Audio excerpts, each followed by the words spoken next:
Novamente, né? Muito obrigada pela presença de vocês. Bom dia a todos novamente. O pessoal que está acompanhando a gente no online, o pessoal que está aqui no presencial também. É um prazer estar com vocês. Agora eu vou me apresentar adequadamente, que no outro módulo eu não consegui. Sou Priscila Fernandes, diretora da área de risco e qualidade aqui da PwC, auxilio as equipes para assuntos de FRS, de instituições financeiras, fundos de investimento. E estou com vocês aqui no módulo de agora só para passar os recados iniciais. Mais tarde eu vou falar sobre sustentabilidade com vocês. Então, já passo a palavra aqui para os palestrantes, mas só vou passar os recados. Nosso módulo está credenciado no CRC para fim de pontuação. Tem que ficar 75% do tempo conectado para quem está no online. E quem está aqui presencial depois tem um QR Code específico. A gravação vai estar disponível no YouTube, então vocês podem rever o conteúdo dessa apresentação depois. E acompanha a PwC aí nas redes sociais, né? A gente tem vários canais com divulgação, inclusive, de outros fóruns em que a gente discute temas contábeis, tributários, atualidades, e aí eu vou fazer a propaganda aqui do Kira, eventos toda quarta-feira das 9 às 11, webcast Novas Perspectivas, é só colocar aí na internet, logo vocês vão ser direcionados para o site. A gente tem toda semana também conteúdos contábeis, tributários e atualidades. E para quem está no online, utiliza esse campo para fazer perguntas. A gente vai deixar mais para o final da apresentação para comentar alguma delas. E alguma delas, às vezes, a gente vai respondendo ao longo do próprio treinamento com conteúdo, tá bom? Então, eu vou passar aqui para os apresentadores se apresentarem e vamos ficar aqui com temas tributários emergentes. Obrigada. Por favor. Olá, pessoal, bom dia. Muito bom, feliz em revê-los aqui novamente. E vocês também que estão no online aí, sejam muito bem-vindos e bem-vindas ao nosso evento, né, a apresentação IFRS 2025. Hoje nós vamos falar sobre temas tributários emergentes. Comigo nessa apresentação hoje eu terei a Mariana Carneiro. Por favor, Mariana, bom dia, está presente. Bom dia a todos. Mariana Carneiro, sou sócia da área de tributos aqui da PwC. Estou aqui como infiltrada no ambiente de contabilidade, mas é legal. Obrigado, Mari. Também comigo está hoje na apresentação, nós vamos dividir, eu vou passar pela apresentação logo mais. Suzy, bom dia. Bom dia, gente. Sou Suzy, sou diretora aqui na PwC, trabalho com impostos diretos e eu sou uma contadora infiltrada. Eu tenho CRC, mas atuo há 16 anos na área tributária. Obrigado, Mari, obrigado, Suzy. Bem, estamos aí com duas brilhantes profissionais aí para falar sobre os temas que nós vamos falar aqui na nossa agenda, né? Reforma tributária sobre consumo, a Mari vai estar comigo nessa apresentação. Ele fala sobre as principais mudanças, ela vai também comentar um pouco sobre quais são as preocupações que nós temos que ter aí há 45 dias, de 1º de janeiro de 2026, né, praticamente um dado regressivo aí, mas a Mari vai falar um pouco sobre reforma tributária, depois ela entra um pouco mais nas preocupações necessárias que tem agora, próximo a 31/12 e no futuro próximo, logo em 2026, e aí eu falo um pouco de aspectos contábeis relacionados a reforma tributária, especificamente no fechamento agora de dezembro de 2025.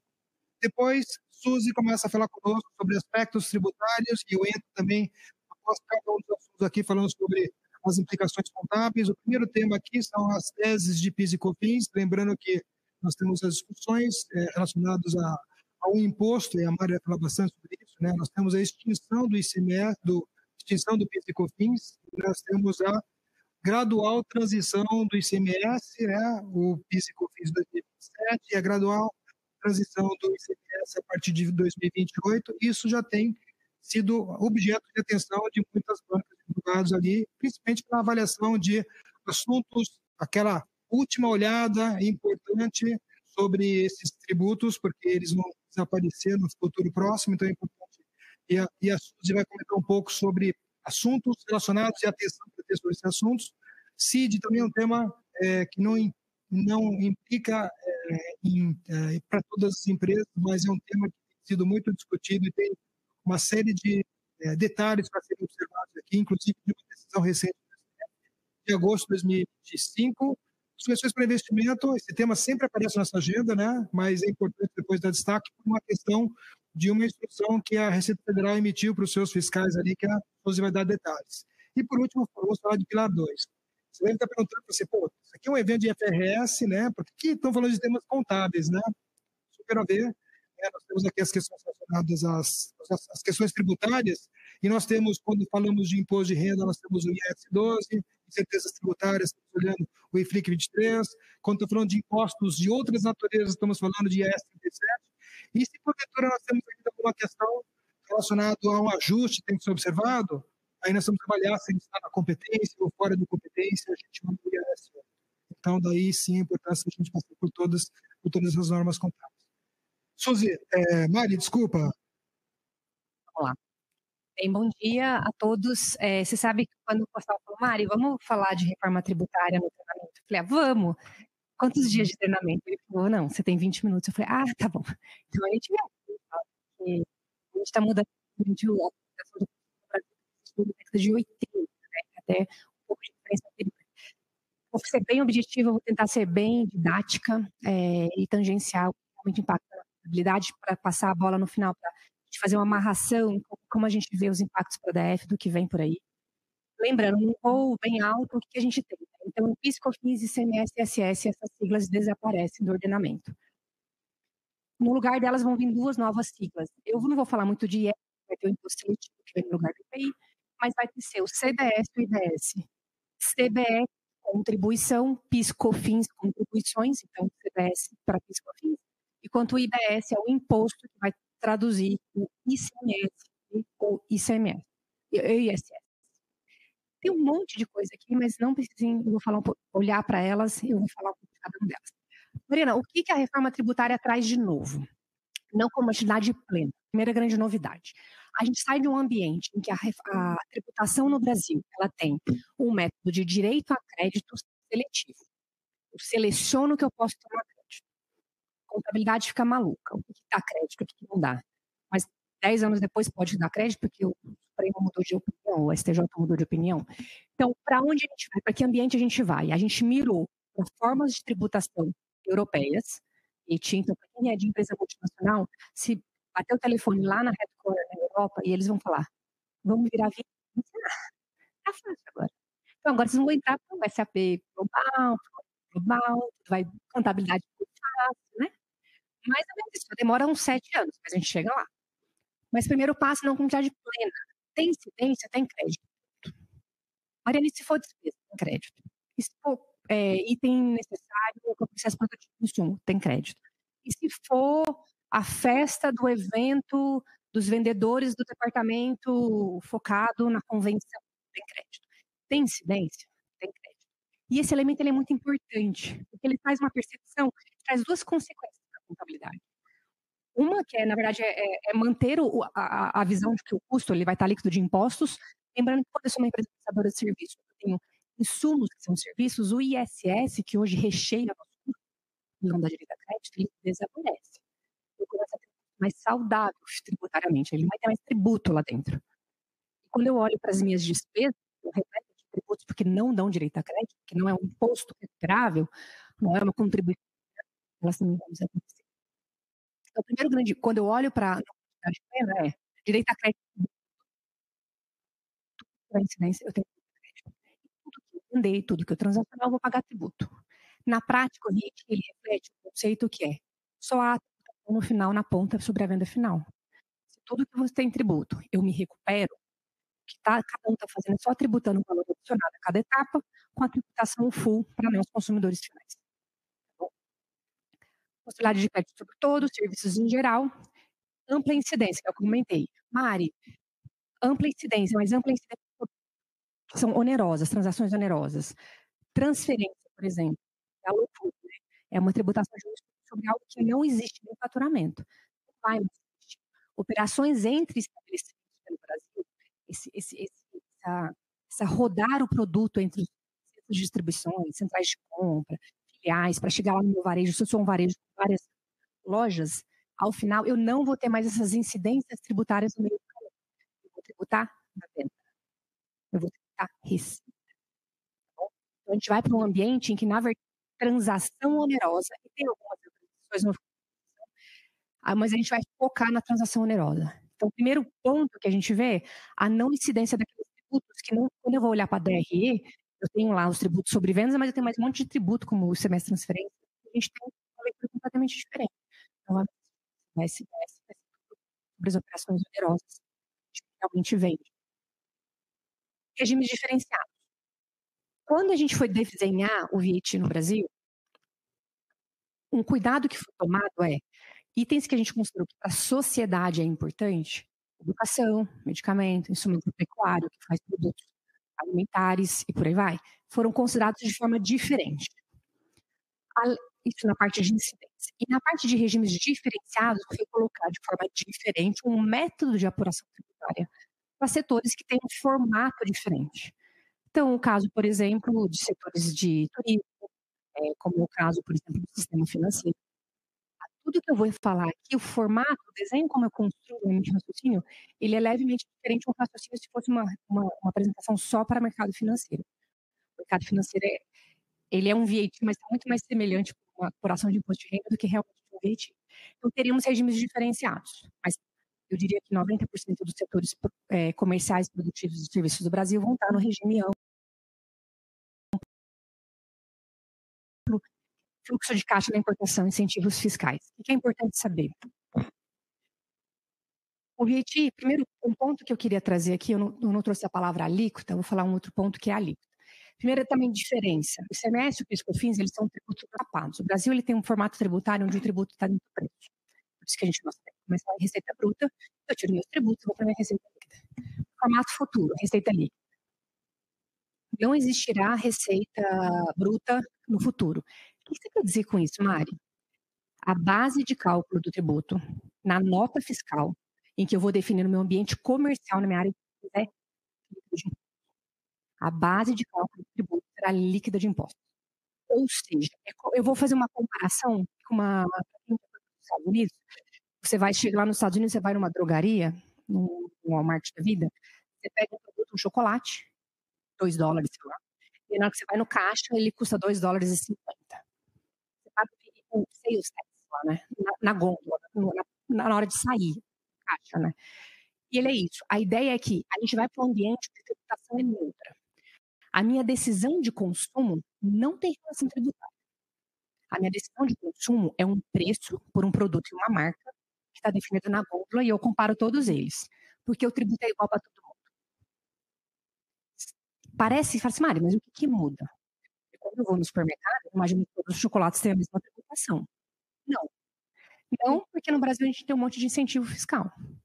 E os incentivos fiscais, eles são dados de forma individuais por pessoa jurídica, alinhados com governos, então eles podem ser diferentes para pessoas jurídicas do mesmo setor, e elas são subvenções para investimento, por 07, às vezes é subvenção para investimento, todas essas dicas que a gente tem de definir tributariamente o que são, mas as subvenções no Brasil, elas são dadas pelos governos públicos para ajudar a custear ou a investir aquela empresa, de forma que você consiga trazer produtos com custo, no final do dia, mais barato, só que ninguém sabe exatamente quanto é.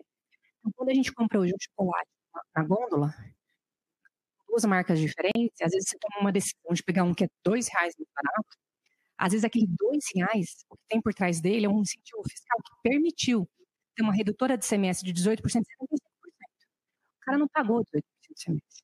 Só que o da marca do lado não tem esse incentivo. Então, de uma forma indireta, a tributação do consumo no Brasil hoje, ela é tendenciada por preço, porque o tributo faz preço. E a gente vai para um ambiente onde o tributo ele tem que estar neutro na relação com o consumo. Sociedades modernas, o tributo não ajuda a definir decisão de consumo. Eu consumo porque eu quero aquela marca, aquela experiência. O que, inclusive, vai trazer um trabalho para as áreas de vendas, né? Então, venda seu produto, porque o tributo não vai ajudar mais no formato de venda. Então, a gente vai para um ambiente do tributo completamente por fora. E quando eu penso nisso, eu tenho uma outra complexidade aqui. Formação de preço. A gente vai falar no slide seguinte, que a formação, a gente tem um timeline de reforma, como postal começa com o PIS/COFINS, depois o ICMS. Quando eu tenho um ambiente de transição, qual que é a complexidade que você tem? Imagina a formação do preço e a não cumulatividade. Então, em 2027, vocês vão tomar crédito de CBS plena, mas de ICMS de forma selecionada, de ISS nada. Aí chega em 29, vocês vão tomar crédito de CBS pleno, um pouquinho de IPS, nada do ISS, e ICMS dependendo do formato. Então, o processo da transição, a gente chegar num ambiente que tudo isso vai acontecer, ele vai ele vai requerer muita conciliação, muita revisão. A formação do preço vai ser complexa. Hoje, os ambientes de formação de preço, quando a gente pega toda a parte de order to cash do sistema de um ERP, a gente tem todo o ambiente selecionando líquido, grosso a pano, chegando ao preço final, e aquilo tudo fazendo transação, gerando contas a receber, pagar. No final, a gente vai para um ambiente em que o tributo sai desse ambiente. Na verdade, eu tenho um preço líquido, que vai gerar realmente um contas a receber, eu vou falar do split payment, que pode estar com o tributo somado ou não, só que num processo transitório, que eu tenho o mundo velho e o mundo novo ao mesmo tempo, até 2033. Desse aqui, vou falar de split payment e já vou para a transição. Split payment.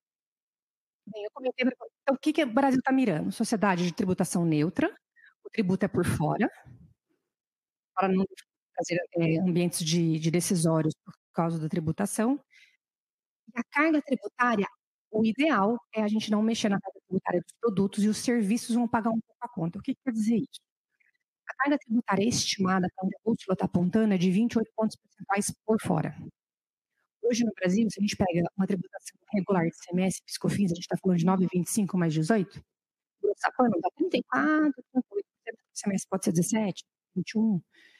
Ou então hoje um produto na gôndola, para nós consumidores finais, é em torno de 34%.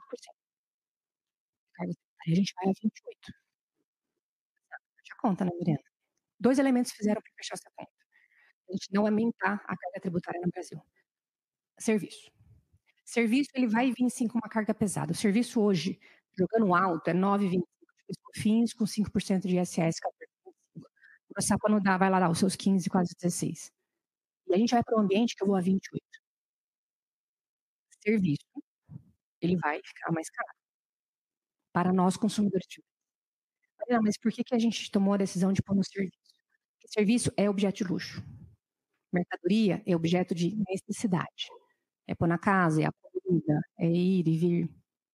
Então, o serviço, a não ser aqueles que estão vinculados a questões carentes, educacionais, laboratoriais, saúde, que estão beneficiados com redução da base de cálculo, eles realmente ficarão mais caros. Como a gente começa? E é o segundo ponto que vai pagar o split payment. O que é o split payment? No Brasil, hoje a gente toma crédito de tudo que entra na companhia se for insumo, por exemplo. Então, eu sou um processo fabril, eu compro um insumo, o que eu faço? Já vou fazer lá amigo, miro, faço reconhecimento, né, logístico, entra na empresa, contábil, fiscal, crédito. A empresa pagou tributo? Não sei. Essa dinâmica vai mudar. A dinâmica vai o seguinte: todo mundo tem que ter crédito de tudo. Não vai nem precisar mais esse cuidado de controlar. Só que o crédito, ele só entra na companhia na data em que entrar no cofre público. Porque hoje o Brasil, ele paga crédito de um valor que não recebe. Então, imagina a empresa que ela é, na verdade, inadimplente, vende para você, você nem sabe que ela é inadimplente, porque ela tem uma certidão negativa com efeitos de positiva, você nem sabe se está devendo ou não. Ela está pegando também. E no final do dia você abate um crédito que nunca caiu no cofre público. Era isso que não fazia fechar a conta. Então, eles fazem um ambiente de split payment. Já existe no México algo muito semelhante, que é para onde a gente mirou. É razoavelmente similar para quem quiser fazer benchmark internamente nas empresas. E como vai funcionar? Na data em que o crédito, o dinheiro do tributo cair no cofre público, e o crédito vai ficar para mim. Vai mudar a dinâmica. Contabilidade, imagina aí. Hoje, então eu falei, caminhão chegou, recepção, reconhecimento logístico, estoque, contábil, fiscal, crédito, contabilidade, fechamento de ano, beleza. Como é que é agora? Comprei no dia 1, cheguei no dia 1, entrou na minha empresa, recebimento, tá? Chegou a nota na contabilidade, crédito, não, só se ele pagar. Aí você vai esperar. Só que o cara paga só no dia 20 do mês subsequente. Você vai guardar. No dia 20 do mês subsequente, quando cair no cofre público, o documento fiscal atrelado àquele tributo, que foi para a sua nota fiscal, que você fez a recepção, já jogou na contabilidade, vai para o governo vai soltar no seu dashboard crédito reconhecido. No dia 20, a área fiscal fala assim, entrou a nota fiscal com crédito, avisa a contabilidade, avisa a tesouraria, avisa todo mundo. Isso vale para compra e para venda. Isso vale para os seus clientes, isso vale para quem vocês compram. Então muda a dinâmica da data do reconhecimento.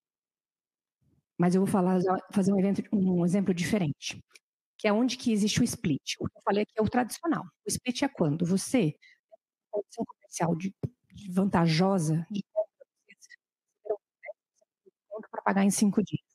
Comprei no dia 1, dia 6 eu paguei, então no cofre público, a minha empresa. Splitou. As 2 datas, a primeira que acontecer vai cair no cofre público. O cofre público é prioritário no recebimento. Então, se ninguém pagar nenhum boleto até o dia 20 do mês subsequente, no dia 20 ele paga, ele apura o tributo, paga o crédito para você. Mas se você pagar o boleto, a instituição de pagamento que recepciona, e aí serão vários elementos. PIX, depósito, tudo que passar por empresa, por ambiente financeiro, ele é obrigado a checar o QR Code que vai ser desenvolvido. Cada boleto vai estar conectado com uma nota fiscal, um tributo atrelado. E o banco ele vai sempre checar. Foi pago o tributo? Ainda não. Foi pago o dinheiro. Fornecedor, impacto em fluxo de caixa. Imagina que você é uma empresa que você recebe prioritariamente em 5 dias, ou à vista. Aconteceu um split. Avisa a tesouraria, no contas a receber vai mudar. Antes eu ganhava R$1.000, eu estou devendo de 1.000. Agora, se eu recebo em 5 dias via boleto, vai cair 1.000 menos 28 pontos percentuais. Vocês estão vendo como impacta o negócio? E aí, no seu caso, nesse caso do crédito, e aí imagina assim, se eu pago a boleta até o dia 20 do mês subsequente, o crédito cai antes. Se eu pago depois, o crédito cai no dia 20. Dinâmicas de processos, controles internos, compliance, conciliação. Será que foi retido adequadamente pelo banco? Ou será que já tinha sido conciliação? Quem vai fazer a conciliação? Contabilidade? Fiscal? Tesouraria? Não tem resposta. É um ambiente novo. A gente tem que desenhar esse processo novo. O importante é entender o quanto a reforma ela impacta de forma... Quando a gente começou a falar da reforma, a gente foi falando de todo mundo. Eu falei de vendas, tesouraria, contabilidade, fiscal. Vamos entrar aqui na fase de mostrar o timeline e eu vou tentar fazer mais elementos. Como é que eu estou de tempo? Mais 3 dias, né? Bem, dentro do timeline, eu vou amarrar o todo. Estamos aqui em 2025, às vésperas de 2026. O que esperamos para 2026? Nota fiscal template novo. CBS, BS, 1 ponto percentual, não recolhe ao cofre público. O que é mandatório? Ter o template novo. Se você não atualizar o seu software para ter o template novo, você não consegue ter uma nota fiscal com template novo logo. O governo não permite a emissão dessa nota. Lembrando que no Brasil, as notas fiscais têm emissões pré-aprovadas. Nesse momento, o que todo mundo que está aqui me ouvindo hoje já deve ter feito, atualizado o sistema, sabe? Está todo mundo tranquilo, a gente TI já fez tudo, já está testando o documento, está pronto, é só esperar dia 1. Imagina. Sabe não, né? Mas é isso, dia 2026 é importante isso, tá? Tem que estar completamente atualizado, tem que ter capacidade de nota, complexidades, em momento que vai ter parada de emissão de nota, tem um teste, né? As empresas estão fazendo os planos de quando é que vai parar. Lembrando que é 5 o dia oficial que começa a ter as validações, de janeiro. Então a pergunta é, quando que eu vou parar? Quando que para a contabilidade? Quando para faturamento? Talvez o momento das paradas para esse ano sejam diferentes das dinâmicas que pensam só em fins para fins de auditoria ou para fins de faturamento. Tem a dinâmica da parada obrigatória por causa dessas emissões de documento que tem que parar para testar. Entrando em 2026, deu tudo certo, a vida que segue. Não mudou nada na parte da contabilidade. 2026, eu estou cumprindo a obrigação acessória que a gente vai ter um layout novo. Vamos para 2026. 27.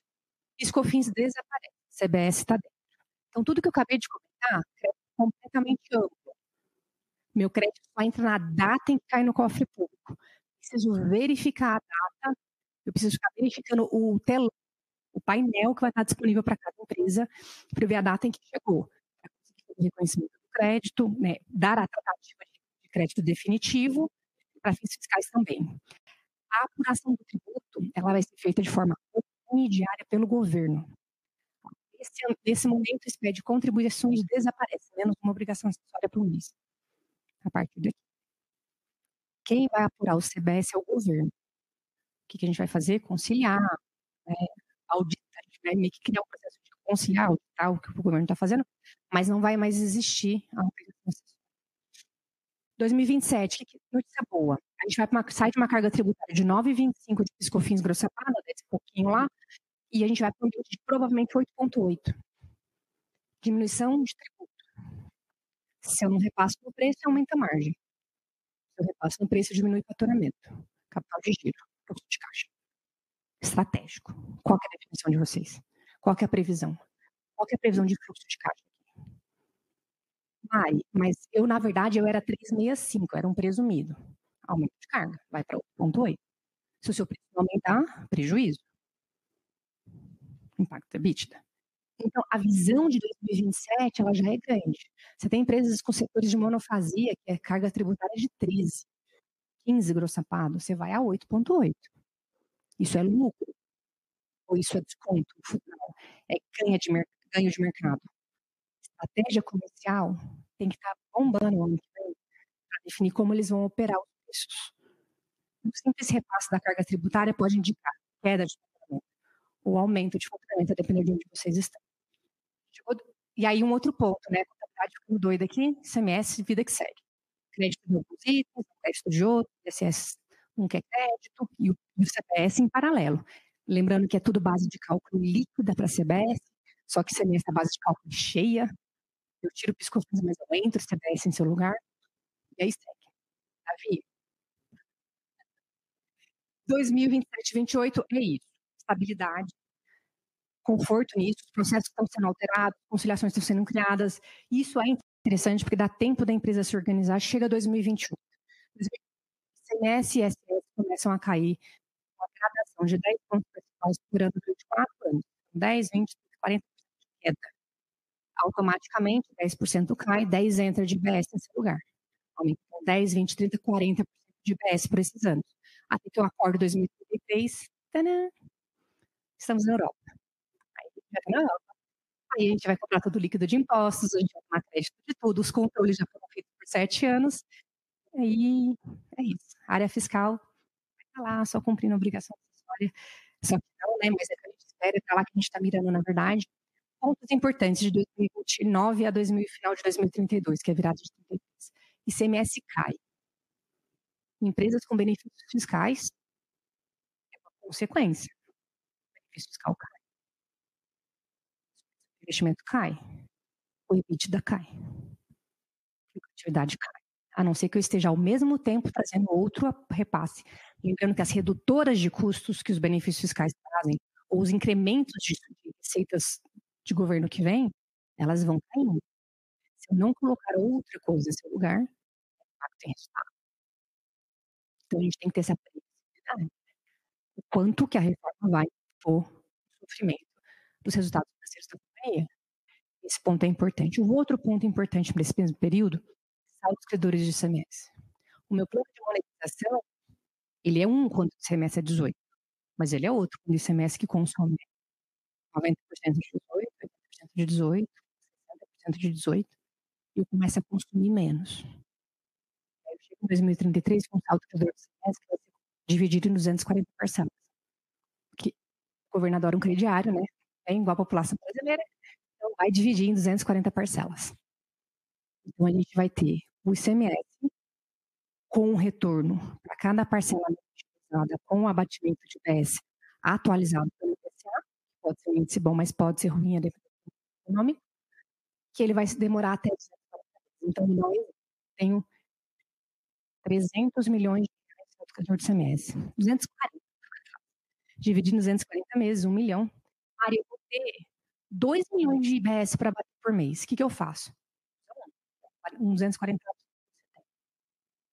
Mari, eu vou ter 10 mil reais, porque eu tenho benefício de IBS lá, porque eu sou setor X, e a alíquota vai estar reduzida.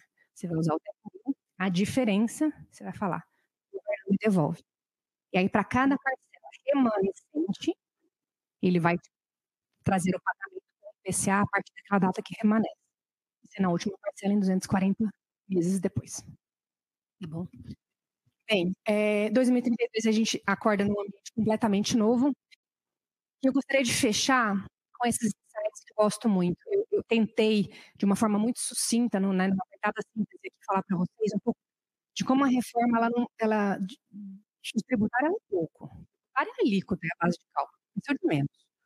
Isso é a consequência mais simples que a gente tem. O ponto é, o quanto a reforma tributária, para o ambiente de negócio, o modelo de negócio dado hoje, pelo modelo societário feito hoje das companhias, ele vai trazer impacto em margem, caixa, capital de giro. Eu tenho companhias, por exemplo, que estão no meio da cadeia de uma instituição tributária, de uma monopolia, como desaparece o ST, desaparece o monofásico, queda de faturamento. Tive um cliente esses dias que estava falando, ele tem 6 bi de faturamento, ele vai cair em 800 milhões de reais de faturamento. Que era tributo. Mas é tributo, entra e sai, mas fica 50 dias no bolso dele. Compra um monte de coisa, investe, ganha juros. Faz uma diferença. Então, é possível ter a previsibilidade dos impactos em caixa, margem, capital de giro. Consequência. Isso vem da consequência de precificação. Porque na medida que você sabe como isso acontece, você vai atrás de vendas, sabe, e ouve isso da diretoria, do CFO, do CEO e fala, precisamos rever na estratégia de preço. Pode ser que eu não consiga mais permanecer no mercado e dar lucro do formato que a gente está hoje. Porque hoje o benefício fiscal paga a conta. Sistemas e processos. Acho que é público e notório que os sistemas vão mudar, os RPs vão mudar, as soluções fiscais vão mudar e os processos internos precisam ser adaptados para um ambiente diferente. Contatos com clientes e fornecedores, lembrando que na medida que você tem previsibilidade do quanto a sua marca pode sofrer o capital de giro, você repensa seus contratos. Você refaz as cláusulas para ver o melhor momento para você pagar e receber. Antes, pagar a longo prazo fazia sentido, mas se você descobrir que seus fornecedores são inadimplentes, o crédito entra em 120 dias. Pode talvez não ter sentido. Então, existe toda uma releitura junto com o jurídico. Logística e cadeias de suprimento. Bem, a logística hoje no Brasil ela é pautada, ela é calcada em benefício fiscal, em alguns setores. Eu gosto de dar muito exemplo do setor farma, que não é uma crítica, tá? É fato. E eles importam pelo eles seguem até a Aparecida de Goiânia, ao lado de Goiânia, ali perto de Brasília, rodam mais de 1.000 quilômetros, fazem a quarentena lá, em lugares refrigerados, porque são remédios de alto custo, e voltam para venda no principal público, que são os hospitais caros privados do estado de São Paulo, da cidade de São Paulo. Mas tudo isso paga a conta e sobra muito dinheiro. Tem setores de distribuição que conseguem comprar a 100, vender a 80 e ganhar dinheiro. Vende tudo com prejuízo, mas na hora de montar o processo, como tem um rebate, na verdade, um retorno, né, de benefícios fiscais que melhora o custo atrelado na contabilidade, sobra exatamente o lucro que ele precisa. Como essa empresa sobrevive agora? Tem que repensar. Lógico que vai sobreviver. Mas o ponto é ter conhecimento para conseguir modelar, olhar em perspectiva e definir qual que é esse balanço do futuro. Bem, aí eu fecho aqui, tem um próximo slide, postal, mas eu já vou te chamar porque eu acho que a ideia era mostrar tudo isso, né? O novo modelo ele vai unificar tributos, os tributos indiretos, ele vai remodelar a cadeia de suprimentos com certeza. Se não faz sentido ter o benefício fiscal, porque não terá mais o benefício fiscal de Aparecida de Goiânia, no Goiás. Para que eu vou dar 2.000 quilômetros? Eu acho que é uma informação que eu não falei em voz alta. A alíquota tributária no Brasil é igual na venda interna. Vendido é a POC e o Chuí, 28%. Vendi de Osasco para 28%. Vendi do Brooklyn para Pinheiros, 28%. Não haverá mais diferença de tributação interestadual. Vocês conseguem imaginar o impacto na logística? Clientes do setor só aceitam comprar interestadualmente. O fornecedor podia estar do lado, mas ele vai para o estado do lado, porque ele não compra interno porque tem estudo de crédito. E se ele comprar interestadual, ele não. Eu ir para o estado do lado, eu posso tirar 500 quilômetros de vantagem se eu vou para o cliente. A logística do Brasil vai mudar. Posto isso, eu gosto de mostrar um pouco. Ele é elucidativo, óbvio, né? Mas são só algumas áreas. A reforma tributária ela está dentro de uma gestão, por isso que a gente põe o PMO, não sei, mas que conversa com jurídico, time de price, vendas, tecnologias e todos os outros que estiverem na companhia. Até RH, que vai rever os bônus dos colaboradores, se estão pautados em receita bruta, e a receita bruta vai cair. E não vai cair porque eu vendi menos, vai cair porque o tributo é menor. Ou vai aumentar, se eu sou uma empresa de vendas, eu vou ter mais faturamento porque eu vou sair de 14 para 28. Mas eu não tive mais serviço vendido, foi só tributo. Até RH entra nessa equação. Eu acho que era o que eu queria me propor aqui, Gustavo, deixar um pouco dessa inquietação para todos. Mari, muito obrigado. Brilhante apresentação, mais uma vez. Bem, o que ela trouxe aqui é uma série de assuntos que são importantes para a gente fazer uma reflexão. Nossa, avançou muito. Caiu de baixo. Também, ó. E eu dando spoiler aqui, toda a apresentação. Muito bem. Vocês não viram nada, né? Espero. E aí eu vou falar sobre impactos contábeis, como a Mari comentou, nós temos aí esses 45 dias mais o início de 2026 para tentar para coisas importantes. Ela falou algumas palavras que eu prestei atenção, são importantes. Ela falou preço é complexo. Ela falou faturamento cai. A Mari falou fluxo de caixa. Ela falou dinheiro no tempo, coisas importantes. E aonde isso é importante? Ele não é importante para aquilo que vai ser realizado nos próximos 12 meses, mas isso é importante para aquilo que vai ser realizado nos prazos mais longos. E nós temos uma série de ativos que nós fazemos análise e testes que são mais longos, os intangíveis de vida útil indefinida principalmente. Então, eu queria separar a discussão em duas distintas discussões. A primeira deles seriam os intangíveis de vida útil definida, indefinida, aliás, onde nós temos, quando nós temos o teste de impairment, por exemplo, ou até de intangíveis de vida útil definida, saber ali a questão de como aqueles intangíveis foram originalmente formados e como eles vão ser agora utilizados, levando em consideração toda essa questão que a Mari comentou. Então, nós estamos aqui, do ponto de vista de intangíveis de vida útil indefinida, o que nós olhamos quando fazemos o teste de impairment? Falamos sobre fluxo de caixa, falamos sobre projeções, falamos sobre premissas e algumas coisas estão presentes por forma tributária. A discussão da descontinuidade do PIS e COFINS, da transição do CMS estão presentes. Isso não vai mudar. A alíquota de aproximadamente 28% não vai mudar. Outras coisas estão por definir, tem o PLP 108 que vai discutir, ISS, alguns outros detalhes, ok. Mas nós não podemos deixar para fazer essa análise o ano que vem e descobrir o ano que vem que nós deveríamos ter feito nesse ano, por conta de todas essas circunstâncias. Então, esse é o primeiro ponto de atenção. A Mari também ela foi muito clara no que diz respeito à questão dos impostos que são utilizados em prazos mais longos. Ela comentou sobre a extinção do PIS e COFINS em 2027, ela comentou que em 2028 você começa gradualmente a perder a utilização inteira, você começa a utilizar com um valor menor dos créditos até 2033, se você usar o permanecer, ele será depois pago 240 vezes a IPCA. Ou seja, o que nós vemos aí? Tem uma questão de avaliação do valor justo do ativo. Hoje nós temos o valor de face de impostos, nós temos o valor justo do ativo hoje. Quanto que ele vale na contabilidade hoje? Ele é também uma avaliação de um fluxo de caixa descontado, em consideração toda uma análise que a companhia vai ter que preparar, fazer, para chegar à conclusão de que os valores eles estão corretos ou eles precisam ser feito algum ajuste em dezembro de 2025 ou em 2025 para companhias que fecham em março e assim por diante. Outro tema importante aqui no que diz respeito à apresentação. Um ponto que, curiosamente, mais para ilustrar, quando nós estamos falando das principais mudanças da reforma tributária, vai ser também a mudança do IFRS 18, a apresentação que nós comentamos antes. Então, nós vamos ter uma questão ali de olhar, um duplo olhar sobre como eu vou tratar as questões contábeis já num contexto de aplicação de IFRS 18 em 2027. Então, isso também é importante, não podemos destacar, e temos que avaliar se esses dois componentes requerem que a gente faça uma análise que isso traga um impacto em 2025 para fins de divulgação em demonstrações financeiras.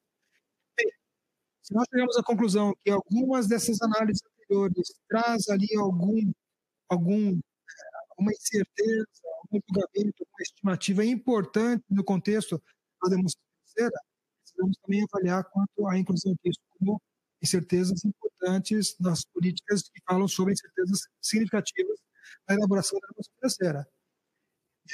Tem também a questão de comunicação e governança. A governança precisa estar muito envolvida em todas as questões. Nós temos impactos relevantes. A Mari comentou uma série deles ali que precisam ser conhecidos de todo aquele rol de partícipes daquela mandala gigante que a Mari mostrou aqui.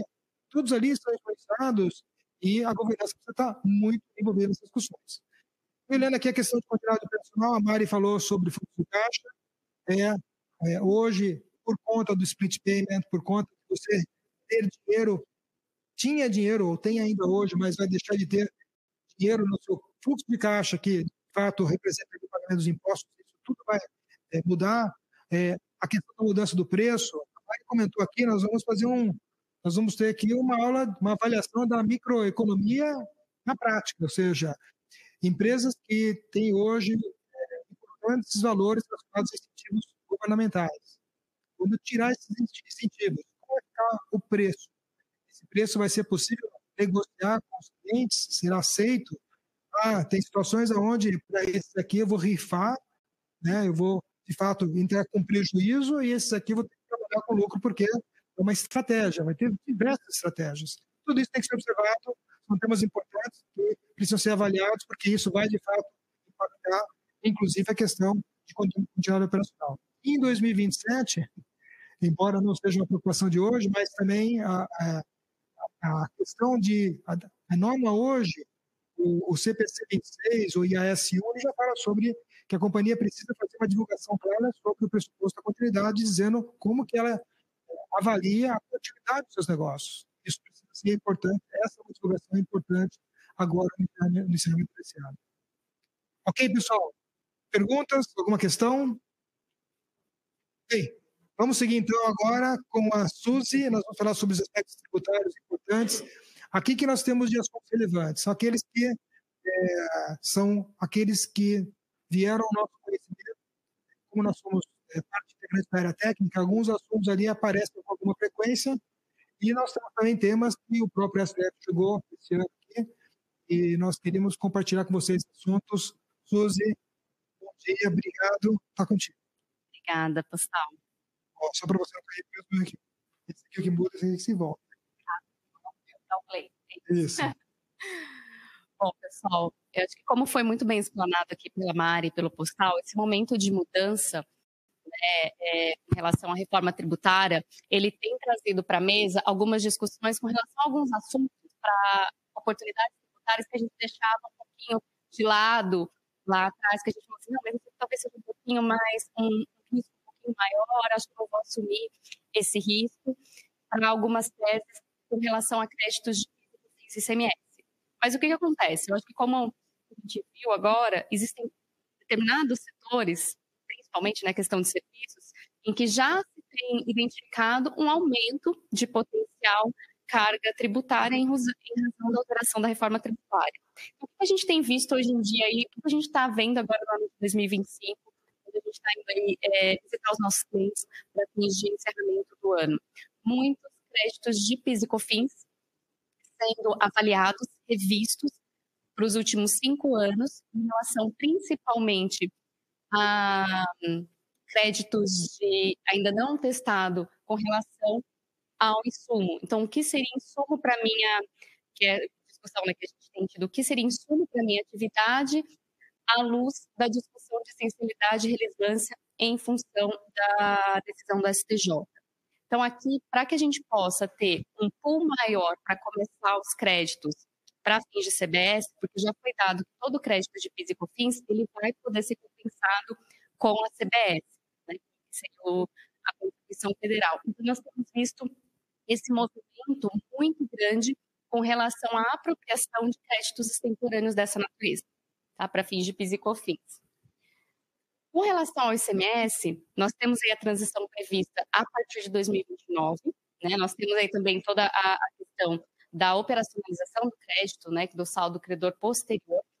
Mas nós tivemos uma decisão importante desde 2023 no STJ com relação ao entendimento de material, da evolução do conceito de material para fins de ICMS, onde eu poderia me apropriar de créditos de material intermediário de acordo com a minha atividade fim. Então, essa ampliação do entendimento do STJ tem trazido também uma oportunidade de eu revisitar os meus últimos 5 anos para que eu possa trazer esses créditos, ainda que eu faça ali algum saldo credor acumulado, mas eu vá receber em 240 meses, mas esse é o momento de voltar e buscar esses créditos. Então, esse é o momento que nós temos tido bastante discussão, quando a gente tem ido agora para o encerramento das demonstrações financeiras, muito voltado em função da alteração da reforma tributária. É aqui que a gente entra com umas discussões com os nossos amigos auditores. Obrigado. Muito bem. Então, o que nós estamos vendo aqui, de fato, são oportunidades tributárias e duas coisas estão acontecendo ao mesmo tempo. Uma delas é essa questão de você olhar teses novas, ter certeza que realmente essas teses elas conseguem ser provadas num olhar ali sobre se isso vai prosperar ou não nos tribunais superiores. E uma outra questão que tem se observado bastante é empresas fazendo essa revisitação de busca de crédito que, porventura, pagaram de forma incorreta no passado, etc. Então, são essas duas questões. Bem, aqui eu vou falar um pouco de aspectos contábeis, muitos desses aspectos já familiares para vocês, vamos só recapitular com vocês. Né? No IAS 37, você tem aquela figura que você não contabiliza ativo contingente. O ativo contingente é aquele ativo que você acredita que existe o ativo, todavia você ainda não reuniu todos os elementos que caracterizam o direito ao ativo, que é ser o praticamente certo. Quando ele é praticamente certo, é o momento que você reconhece o ativo. E como que a gente faz essa análise e como que a contabilidade olha esse assunto? Leva em consideração uma avaliação. Se nós estamos falando de temas tributários, quem vai nos orientar nessa discussão aqui são os advogados. Os advogados vão ali dizer para você, olha, nós tem uma legislação, ou tem uma interpretação de legislação, ou tem algo que nós estamos chamando, às vezes, de tese verde, ou seja, é muito jovem, muito incipiente, mas tem discussões que estão acontecendo nesse momento. Então, o que acontece? Aí você busca, por esse assunto, uma opinião legal, o advogado fala assim, esse assunto, ou ele é um assunto que ele tem ainda ausência de jurisprudência, o tema de jurisprudência ainda muito rasa, ou muito neutra, não tem caminhos para indicar exatamente qual é a direção que isso vai seguir, então nós vamos na linha que nós estamos na figura do ativo contingente. E o advogado, eles, dentro das suas políticas internas, e envolve também o investimento deles, se você não tem ainda uma jurisprudência formada, etc., o advogado fala assim, olha, isso aqui tudo indica que pode prosperar nos tribunais superiores, porque nós já vemos ali, olha, esse tema aqui, ele está vinculado com outro assunto, onde o judiciário já olhou isso de forma favorável ao contribuinte, começa a fazer uma analogia mais ampla do assunto, de determinado assunto, em relação a outros assuntos similares, não exatamente o mesmo, porque não é o assunto que vai ser discutido, não tem ainda jurisprudência sobre o assunto. Então, é sempre nessa situação do tipo, olha, estamos vendo ali que nós estamos com ativo contingente, nós temos um ativo praticamente certo, porque não existe nos tribunais, e o ativo praticamente certo é aquele que, como brinco, né? Ou seja, daqui para frente é só vamos esperar que o tempo passe, porque na verdade não existe mais risco. Você só traz no balanço aquilo que você tem a percepção que ele é praticamente certo. Então, quando nós estamos na situação de ter um ativo praticamente certo, nós temos de fato um ativo trazendo para o balanço. Temos aí a visão do passivo, que é importante. Nós temos ali a questão de o imposto, um determinado imposto que foi pago ou não foi pago, e avaliação sobre se ele deveria ou não ser pago. E aqui tem os 4 elementos que nós consideramos para avaliar o passivo. O primeiro deles é uma obrigação presente? Legal. Devo ele agora? Sim. Ele é um evento que aconteceu no passado? Ele é uma estimativa confiável? E o último, não menos importante, mas em destaque aqui, é a provável saída de caixa de recursos. Por que eu dou destaque em relação a esse provável?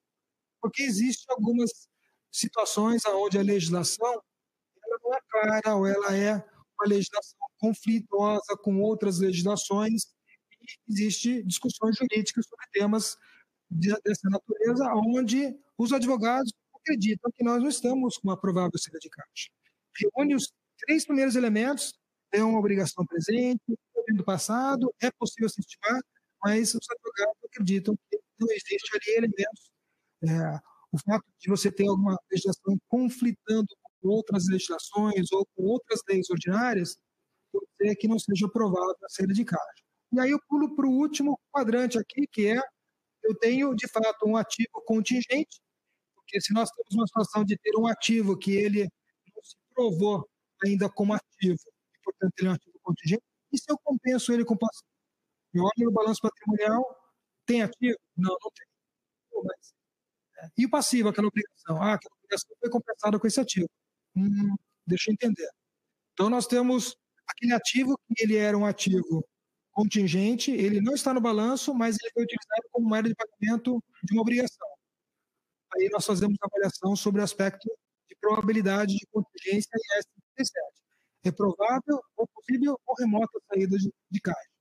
Aí vem o advogado, e daí nós temos um advogado independente desse assunto. Porque muitas vezes o advogado traz a tese, e lógico que ele vai estar interessado no resultado disso, e nós temos que buscar um advogado para que ele faça a avaliação independente, para verificar todo esse contexto que está sendo observado pelo advogado A, tem sustentação, tem uma linha de raciocínio, tem fatos, circunstâncias que possam ser considerados como possível de você enquadrá-lo como possível, provável ou remoto. Ok? E quando nós estamos falando de impostos que são relacionados a imposto de renda e contribuição social, nós temos que avaliar isso sobre a ótica de incerteza tributária de imposto de renda, nós estamos falando de IFRIC 23. É muito curioso, quando nós falamos de IFRIC 23, quando a gente olha o ativo contingente de outros impostos, tem aquela situação praticamente certa. Mas quando nós olhamos o ativo contingente de imposto de renda e contribuição social, ele é o mais provável que não. Ou seja, um está na régua dos 90 e alto. Aqui estamos nos 50 e alguma coisinha de reconhecimento de ativo. Teve uma discussão atualmente sobre PERSE. O PERSE é uma redução de PIS, COFINS e imposto de renda e contribuição social. E a companhia não observou isso e reconheceu em 2025 um valor de crédito. Só que esse valor de crédito não poderia ser reconhecido agora, ele seria reconhecido em 2022.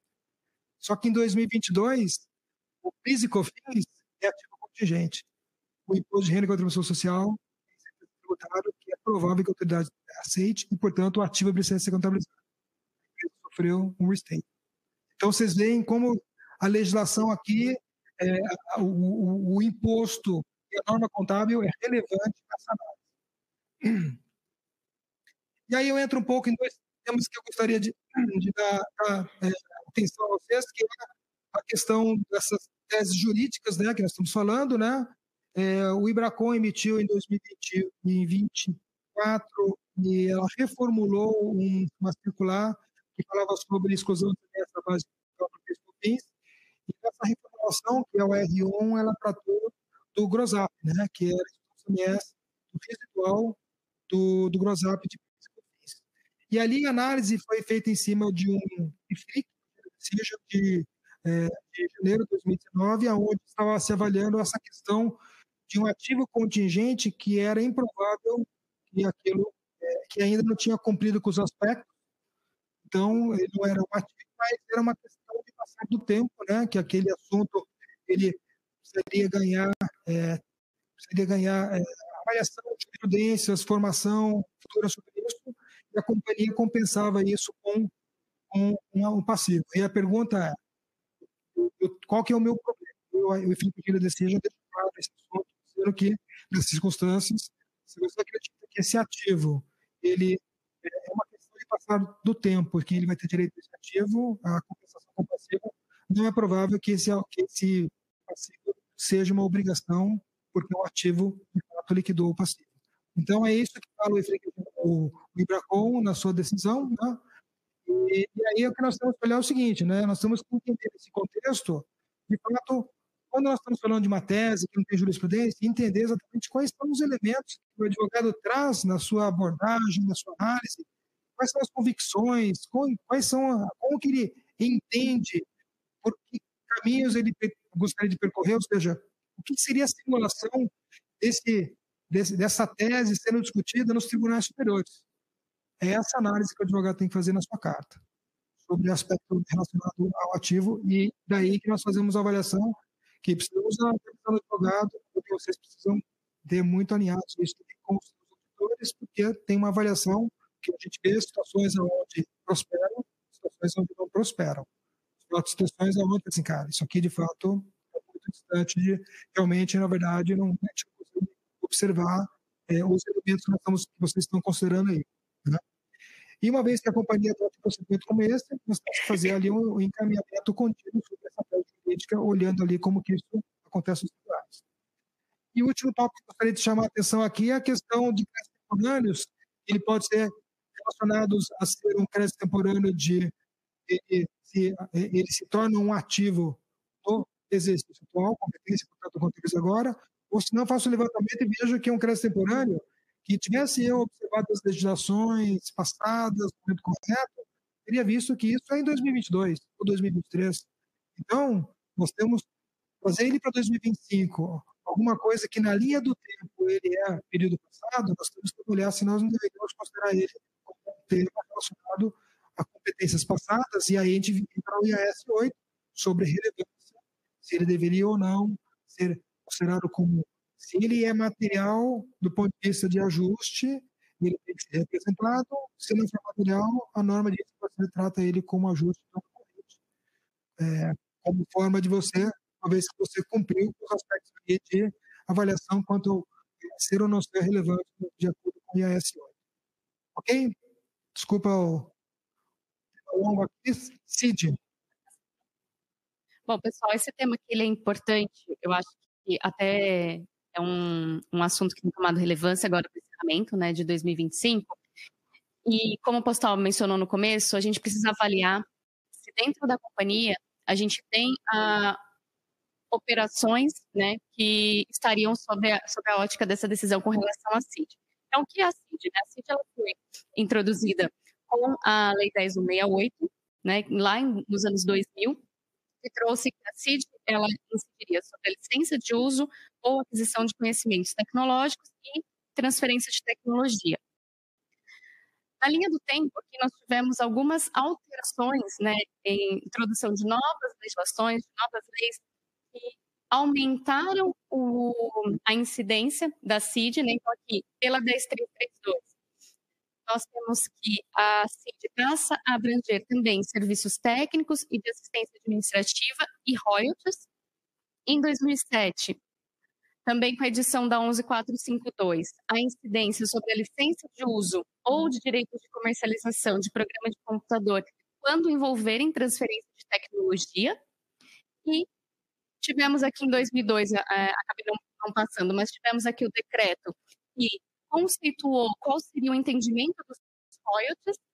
No entendimento deste decreto, os royalties são remunerações de fornecimento de tecnologia, assistência técnica, serviços especializados, cessão e licença de uso de marcas e cessão e licença de exploração de patentes. Então, a gente sai do ano 2000, né, com uma incidência em praticamente 2 operações, né, quando a gente faz licença de uso de conhecimentos tecnológicos e transferência de tecnologia, para 2007, uma abrangência muito maior do ordenamento com relação à base de cálculo da CID. Agora, em 2025, nós tivemos, primeiro, a solução de consulta da Receita Federal, que trouxe o entendimento de que a incidência sobre contratos de compartilhamento de custos de serviços técnicos, de assistência administrativa e semelhantes, e aqui a gente entra na questão do cost-sharing. Então, muitas das empresas, eu acho que aqui presentes, a gente eventualmente pode estar tendo aqui um cost-sharing já integralizado na empresa, a gente já tem alguma política de repassamento de reembolso de custos, né, da matriz. E em 2025 também nós tivemos o julgamento do tema 914 pelo STF. Qual que foi a decisão desse julgamento? Nesse julgamento, o STF ele validou que todas essas alterações elas são legais, todas essas alterações que ampliaram a incidência da base de cálculo da CID. Então, a gente tem um reconhecimento de que a gente precisa voltar para dentro da companhia e identificar quais dessas operações estão aqui, desde licença com ou sem transferência de tecnologia, até o entendimento de que os contratos de compartilhamento de despesa estariam abarcados na incidência da CID. Esse julgamento, né, esse tema 914, a gente já tem os embargos de... Né, qual que é a situação atual? A gente teve a ata de julgamento que foi publicada em 22 de agosto, então a gente já teve a publicação e a decisão dentro do ano de 2025, que aí traz acende essa luz para o encerramento das demonstrações financeiras ainda deste ano. Nós tivemos o acordo, ele foi publicado em outubro, né? Praticamente ontem, dia 16 de outubro, mas a gente já teve os embargos de declaração que foram opostos, questionando aqui a modulação de efeitos, né? Porque o que acontece? Nesse momento, como a gente teve a decisão, e a gente teve a ata publicada ali em agosto de 2025, se eu não tenho uma modulação de efeitos, eu tenho um débito possível, um possível passivo dos últimos 5 anos com relação a esse tema. Então, se a empresa não provisionou, se a empresa não pagou, eu tenho a possibilidade de ter a necessidade de reconhecer um passivo e até mesmo uma eventual saída de caixa dos últimos 5 anos em cima desse assunto. Então, um outro aspecto importante é que, ao contrário dos outros tributos, a CID, a gente precisa olhar para dentro, identificar as operações das quais a gente está falando. Não é tão simples de identificar, por exemplo, você não vai ter uma nota fiscal igual você manda para o SED. Então, isso pode requer da empresa um controle, uma discussão maior. Então, não é um assunto que a gente vai conseguir falar, pega lá o SPED que eu consigo identificar qual é a base de cálculo. Ele não é tão simples, porque eu preciso identificar quais contratos que eu tenho firmados que estariam abarcados em toda essa mudança de entendimento dos últimos 20 anos com relação à base de cálculo para que eu possa avaliar o meu passivo, né? E a gente está falando já hoje, 25 de novembro, né? E esse tema entra para encerramento das demonstrações de 2025. Então, nesse momento, o que temos são os 2 embargos de declaração. O julgamento da tese ele foi fixado pela maioria dos votos dos ministros. A gente vai ter aqui, né, inclusive, a gente tem uma alteração importante no STF com relação à troca, né, dos ministros, e o ministro que julgou não é o que vai julgar, que julgou a tese não é o mesmo que vai julgar os embargos de declaração. Então, a gente tem ali algumas possíveis alterações, mas a gente não acredita que a gente tenha uma mudança muito significativa, porque a tese, o tema específico, já foi julgado, né? Então, qualquer alteração aqui seria somente para fins de modulação de efeitos, tá? Dos embargos de declaração. Então, o que a gente precisa identificar aqui, né? Quais são as discussões que a gente tem tido, e aí é importante, né, o que as empresas têm feito, levantando cada caso, levantando qual foi a postura da empresa nos últimos 5 anos, eventualmente as empresas já tinham algum tipo de ação impetrada até para buscar uma possível modulação de efeitos, né, se modular eventualmente para aqueles que tinham ação, que você tem ali algum tipo de diferenciação. E a gente precisa avaliar também que as exigências da CID que estão sendo postas, elas são incompatíveis com a Constituição Federal. Então, assim, ainda tem um pouco de água para passar em cima dessa ponte, para passar embaixo dessa ponte, mas a gente precisa estar atento principalmente pela dificuldade que a gente tem em identificar esses valores. Então, ele é um assunto, um hot topic aqui do nosso encerramento da demonstração financeira desse ano, e a gente precisa olhar ali para dentro, principalmente porque envolve N setores, né? Então, você pode ter um contrato de tecnologia, você pode ter um contrato de cost sharing, que às vezes está ali o pessoal da contabilidade, tesouraria. Então, envolve elementos que vocês precisam trazer para a mesa num prazo curto aí, para chegar e tomar uma decisão com relação aos impactos neste encerramento. Obrigado, Suzy. Queria voltar aqui nesse slide aqui, ó, é interessante porque o tema 914, ele foi um tema em que ele jogou uma ação contribuinte. E aí, quando o STF diz que ele jogou ação, ele fez referência às legislações, ele tratou exclusivamente do que diz respeito ao que estava sendo disputado aqui. Ele não entrou nos detalhes sobre todos os outros aspectos de tributação de incidência da CID. E aí um pouco do que a Suzy comentou. Nós temos aqui, nesse momento, ainda perguntas, dúvidas e incertezas sobre como tratar esse assunto. Porque, como a Suzy comentou, vai passar muita água em cima e embaixo, nas duas direções, vai passar muita água. Aqui vai transbordar. E aí, então, eu queria entrar nos aspectos contábeis mesmo sobre esse assunto, né? Porque o que acontece? Eu tenho que reconhecer um passivo agora, né? A depender se vocês estiverem na situação do caso do tema 914, onde estava sendo julgado é exatamente a situação da sua companhia, eu acho que nós estamos muito mais na linha de que é uma obrigação ser reconhecida agora. Porque nós estamos falando agora sobre modulação, estamos falando sobre modular ou não, se vai ser prospectivo ou retrospectivo, mas eu diria que nesse primeiro momento é importante ter um número e ter uma avaliação geral. Quais são as incidências de CID que você tem na sua companhia para avaliar se vocês se enquadram ou não no 914? Se enquadrar, eu diria que estão muito próximos do possível. Mesmo assim, quem que vai dar essa orientação final sobre isso? São os advogados da companhia em discussão com os seus editores. Porque aí você vai ter uma avaliação completa sobre esse assunto. E é um tema que, de agosto de 2020, julgamento do STF de agosto de 2025, e os embargos de outubro. Então, será que assunto em plena ebulição, tá justamente ainda pendente de algumas definições. Então, o que acontece? O direito autoral não é comum, mas foi feito dessa forma, né? A Suzy comentou aqui que foram 2 pedidos de embargos, né? Atribuição de efeitos modificativos e modulação de efeitos. Modulação de efeitos é o que normalmente nós temos pedido. Que modulação de efeitos? Você pedir, quando você tem o trânsito de um julgado de um STF, né? Você não discute o mérito, você discute apenas a aplicação. Né? Aqui, no caso, o que acontece? O contribuinte ele falou assim, cara, e direitos autorais? E outros assuntos? Ele pediu para que o STF se manifestasse além de alguns aspectos que não tivessem específicos que tinham sido claramente tratados na tese 914.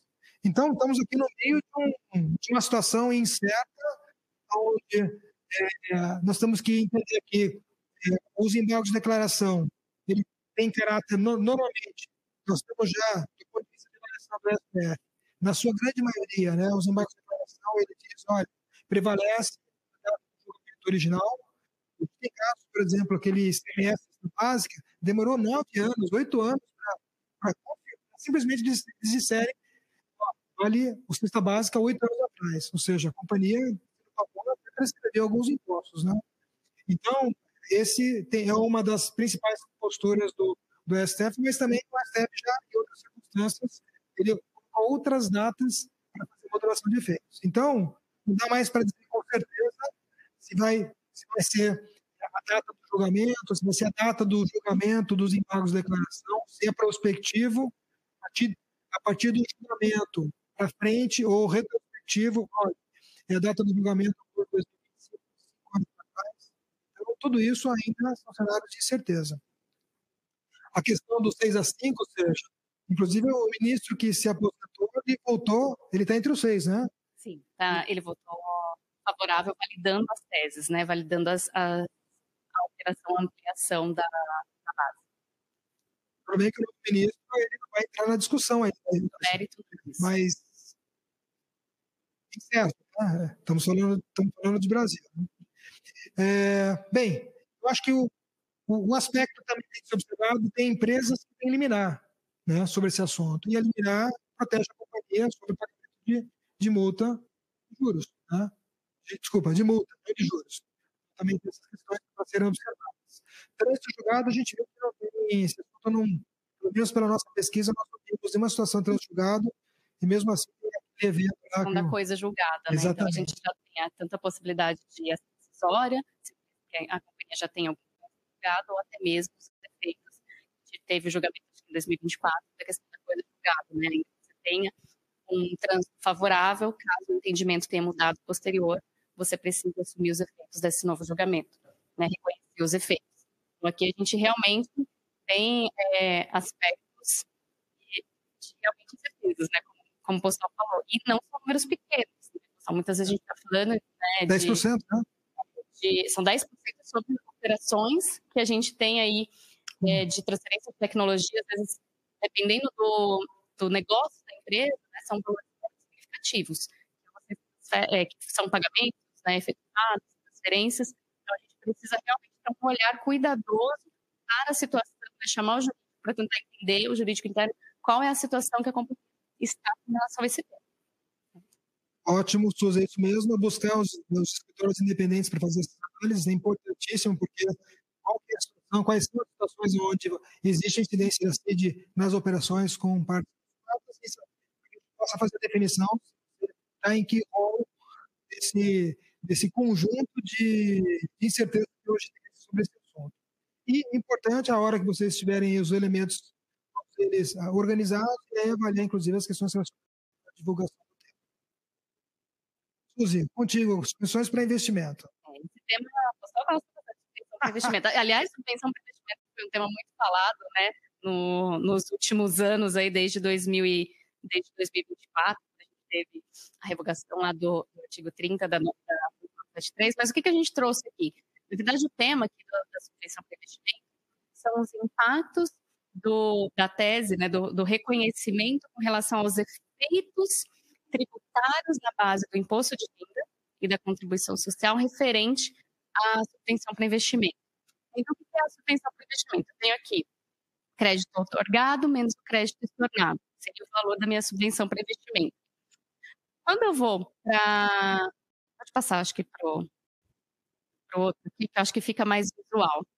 Quando eu vou para fins de apuração do meu resultado, e aí que a gente está falando para fins de contribuição social, como que era a contabilização e o impacto da minha tributação na operação em que eu tenha crédito presumido de ICMS como benefício fiscal antes e depois da subvenção. Então, no momento original, né, antes da operação em que eu tenho uma empresa que não é subvencionada, eu tenho aqui o valor das minhas aquisições, onde eu registro as minhas aquisições, eu tenho 18% de ICMS, o meu custo dessa operação é 82%, porque eu vou trazer para fins contábeis os impostos a recuperar, o ICMS já vai direto para os impostos a recuperar.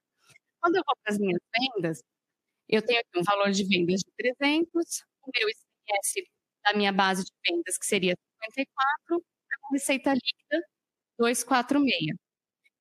Para fins de resultado real, né, na base do imposto, eu vou abater o meu custo é 82, porque o ICMS já foi lá nos impostos a recuperar.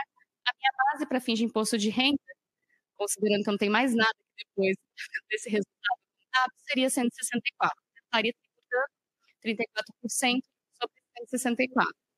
Qual é o ponto aqui que está sendo levantado? Eu tinha aqui uma carga de 18%. Quando eu vou para um cenário subvencionado, na mesma hipótese em que eu tenho uma aquisição de 100, eu já tenho uma primeira mudança no registro. Eu não tenho o meu crédito de 18% registrado para impostos a recuperar, porque eu tenho que tornar esse crédito.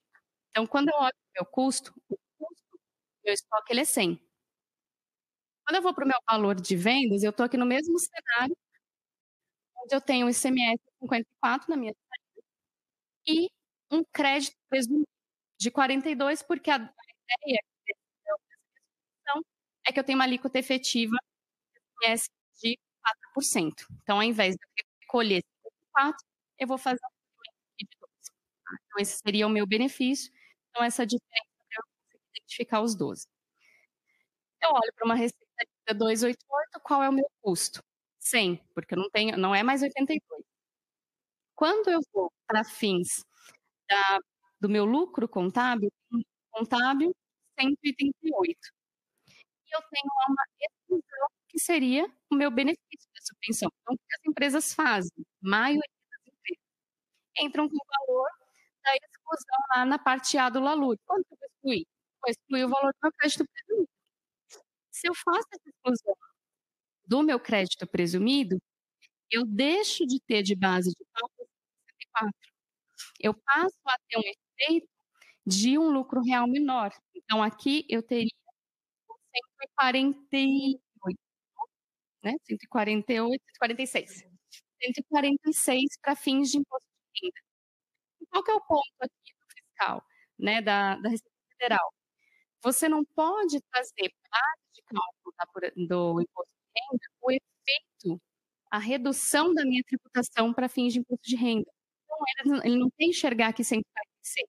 Então, o ponto da Receita Federal, ela está trazendo, é que você precisa manter a mesma base de cálculo. Para manter a mesma base de cálculo, eu teria que vir e adicionar 18, que é o meu impacto, para que eu volte à minha base de 164. Esse é o ponto da Receita Federal. O que a gente tem, né, operacionalmente falando, nas empresas, a gente tem a exclusão do benefício fiscal da subvenção, que normalmente é uma conta contábil lá, né? Crédito presumido. Você pega aquela conta contábil e já faz a exclusão. Mas, do ponto de vista econômico, quando eu faço somente isso, eu realmente reduzo a base de cálculo do imposto de renda da contribuição social sobre o meu benefício da subvenção, né? Então, aí o ponto aqui da Receita Federal, numa nota que foi trazida agora com relação, né, a 14789, é que nas situações em que parte do crédito presumido de ICMS não representa benefício fiscal, essa parte ela não é passível de exclusão da apuração da base do IR da CS. Eu não poderia apurar 146 para fins da CDS. Se eu estou apurando 146, eu estou errado do ponto de vista. O que ela espera é que eu entre com a adição para que eu não tenha alteração na minha base do IRCS quando eu faço o ponto da subvenção para investimento. Então, esse é o ponto. E aí, quais são as discussões que a gente entra do ponto de vista contábil? Eu acho que é o principal aspecto, né? Como a gente está falando de imposto de renda e contribuição social, a gente vai falar aqui dos impactos de posições certas, né? Que é uma posição trazida com relação ao entendimento aqui do órgão fiscalizador. Legal. Obrigado, Suzy. É interessante porque essa nota da Receita Federal é uma orientação da Receita Federal para os seus fiscais, que aconteceu em setembro de 2024. E o que acontece? Os fiscais têm fiscalizado empresas e justamente apontado exatamente essa questão. E vou dizer para vocês que, do ponto de vista econômico, existe um fundamento razoável para isso, porque está dizendo o seguinte, olha, eu estou te dando esse benefício 42, e se você não me devolver os 18, eu te dando dois benefícios. Estou te dando 42 e 18. E 18 é aqueles 18 ali que a... Deixo de ter no custo. Na verdade, o seu benefício tem que estar só aqui, né? Deixar de 54 para 12. Então, aqui está o 42. Está no ICMS e não no IR. E essa reconciliação entre uma venda, uma transação normal de compra e venda, transação de compra e venda onde você tem incentivo fiscal, eu fiz simplesmente equalizando econômicos e o outro. Então, existe, o que eles estão alegando tem fundamento econômico, só não tem fundamento jurídico. Exato. Então, esse é o problema. Então, o que acontece? Por isso que nós entramos nessa questão da incerteza, nós estamos falando de imposto de renda, né, a tributação do 146 ou do 164, tributou 146, na maioria dos casos.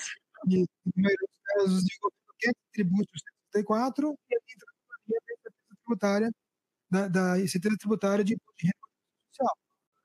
E aí, lógico, esse entendimento que nós fizemos, recomendamos que esse assunto também seja observado pelos advogados de vocês, situações como essa, mas nas avaliações e fundamentações de discussões que tivemos, nós estamos aqui que realmente nós estamos numa situação em que esse tratamento fiscal que a companhia está adotando nos tribunais superiores é provável que seja acatado pelas autoridades e, portanto, nós não temos que contabilizar uma obrigação sobre esse imposto.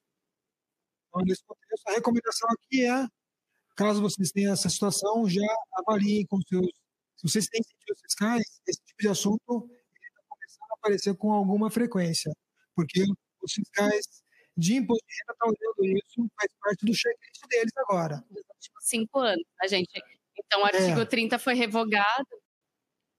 Exato. Esse é um bom ponto, né? O artigo 30, principalmente, né, que foi revogado, ele veio a partir de 2024, essa revogação. A certeza que a gente tem 21 21, desde 21, 22 e 23 valores ainda mais significativos, onde você tinha, além de crédito presumido, subvenções. Muito bem. Vamos então para o último tema do dia. 9 minutos para a gente fechar aqui. Pilar 2. Esse tema aqui, eu acho que algumas... ele tem tomado um pouco mais de corpo para nós aqui no Brasil, principalmente com relação à edição da 15079, né, agora para 2025. Então, em linhas gerais, o que é o Pilar 2? Né? O Pilar 2, ele estabelece mecanismos que garantem que o recolhimento de tributos sobre a renda, seja uma alíquota efetiva de 15% em todas as jurisdições onde sejam obtidos os rendimentos de grupos de empresas multinacionais. E aqui ele traz que os grupos multinacionais seriam empresas que oferem receitas anuais iguais ou superiores a 750 milhões de euros em pelo menos 2 dos 4 exercícios anteriores. Tá? Então, se eu estou aqui no cenário de receitas iguais ou superiores a 750 milhões e tenho estabelecimento em outros países, eu estou sujeito à regra do Pilar 2. Então, a ideia do Pilar 2, em regras gerais, é que eu tenho uma tributação mínima de 15%. Acho que se puder só passar para o próximo, só para eu poder ilustrar. Então, a gente tem 3 regrinhas aqui, na verdade, 3 itens que foram trazidos na implementação do Pilar 2, que são a forma de tributação. Né? Então, eu tenho o GMTT, aqui, uma sopa de letrinhas, que seria a adoção da tributação pela jurisdição, onde eu tenho, no caso aqui seria o Brasil, né? Então, nesse meu exemplo aqui, quando a gente tem o Brasil, se eu olho no meu organograma, se aqui embaixo eu não tenho 15%, a empresa acima de mim, né, a jurisdição acima de mim, a minha ultimate parent, ela tem que avaliar a aplicação do IRR. Então, se aqui embaixo eu tenho tributação inferior a 15%, a empresa aqui em cima, o país aqui em cima deveria estar recolhendo essa diferença para que eu tenha essa tributação mínima de 15%. E aí, qual que é a ideia? O que o Brasil fez? Se eu na minha jurisdição, tenho tributação inferior a 15%, alguém vai recolher por mim. Né? Então, o que os países já têm feito não, se alguém vai recolher por mim, deixa que eu mesmo tributo. Né? Deixa que eu mesmo faça essa parte. Então, a ideia do Brasil, pode voltar para o anterior? Não, para o anterior. Com a edição da 15079, é exatamente trazer o adicional de CSLL nessa figura do que o GMTT. Então, eu, Brasil, vou quitar um adicional de CSLL que você, empresa classificada ali como grupo multinacional, não estiver recolhendo a alíquota efetiva de 15%. Tá? Existem algumas regras específicas para apurar essa alíquota efetiva. Então, a gente tem que avaliar a metodologia de cálculo, né, das regras GloBE, para que a gente identifique se no meu grupo de empresas, e aí a gente está falando qual que é um outro agravante, eu estou falando das empresas no Brasil. Então, se eu tenho uma irmã, aquela parente distinta, aquela que eu não falo faz algum tempo, mas é do mesmo grupo multinacional, aquelas empresas vão olhar de forma conjunta.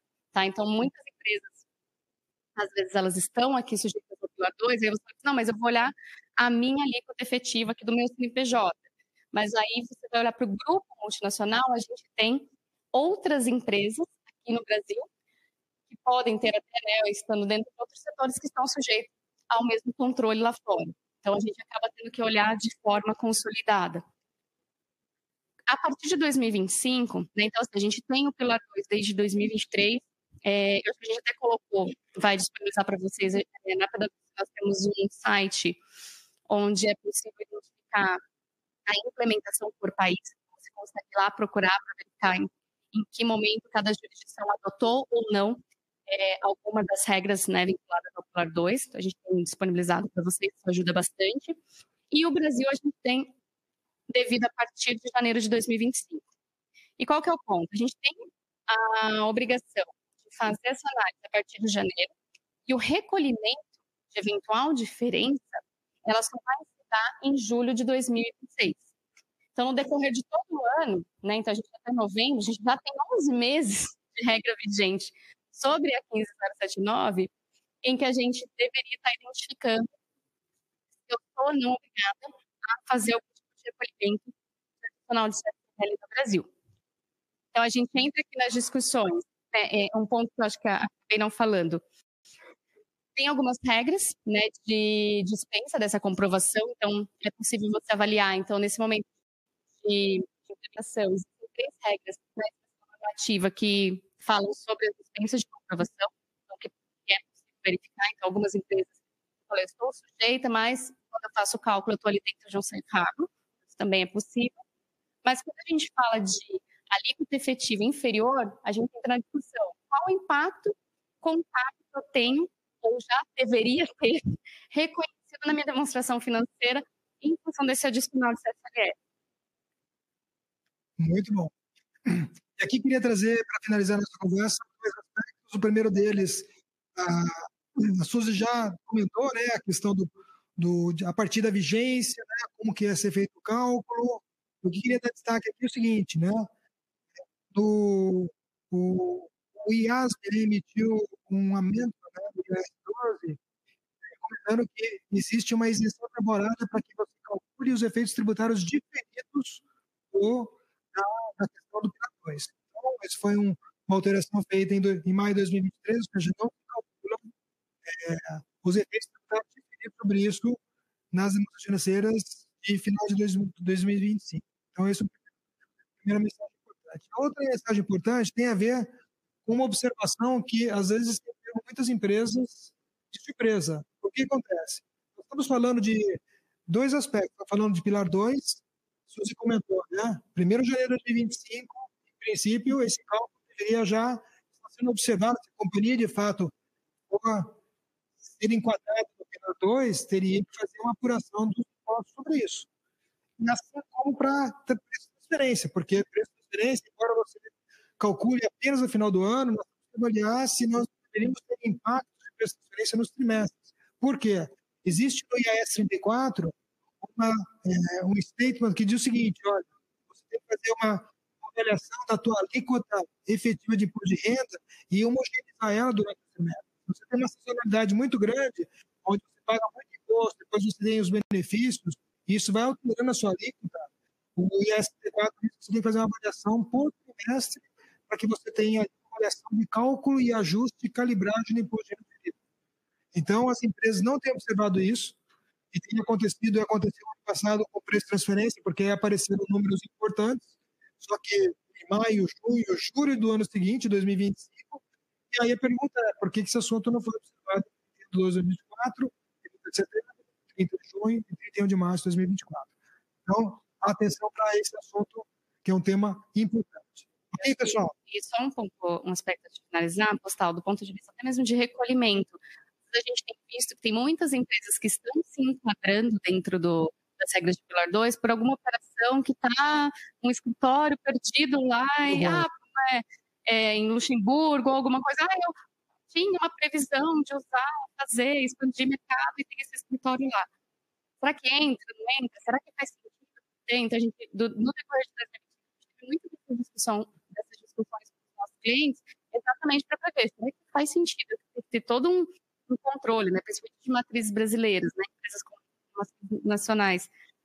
Ter todo esse controle, ter essa possibilidade de ter algum tipo de recolhimento adicional no país em função de uma operação, né, de um organograma que não necessariamente faz sentido manter. Então, algumas operações podem ser revisitadas. Será que eu preciso manter aquele escritório lá naquele país dessa forma, realmente, para repensar, para não trazer nenhum tipo de contingência em função dos aspectos, regras do Pilar 2. Muito obrigado. Agradeço. Estou vendo a Mari, mas muito obrigado, Mari, também. Queria agora passar para as mensagens finais. Sim. Obrigada, pessoal. Para o pessoal que está online, tem uma aba conteúdo. Vocês podem baixar esse PDF. Tem todos os nossos contatos também. Se ficou alguma dúvida, pode entrar em contato com a gente. Se aqui alguém ficou com dúvida também, pode conversar com a gente agora no intervalo também.